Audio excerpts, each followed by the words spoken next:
শোনো মহাদয়, শোনো দিয়া মন, প্রথমে গোবিন্দভোগ চাল ধুয়ে নাও, জল ঝরিয়ে শুকাইতে চালটা এবার দাও। তারপর কড়াইতে 1 চামচ ঘি দিয়া ভেজানো কাজু কিশমিশ লালচে করিয়ে নাও।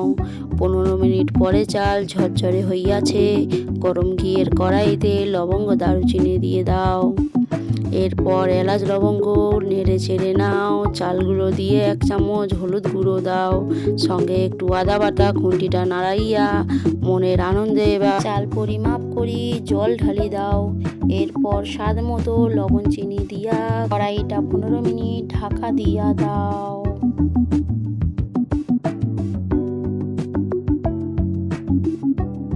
15 মিনিট পরে একটু কড়াই দেখে নাও, ওপর থেকে ভাজা কাজু কিশমিশ ছড়াইয়া দাও। দেখো আমার পোলাও ভাত সমাপ্ত হইল। ভালো লাগলে ভিডিওটি শেয়ার সাবস্ক্রাইব করিয়া দিও। সবাই ভালো লাগলে বাড়িতে করে খেও। সবাই একটু আনন্দে কমেন্ট করিয়া দিও।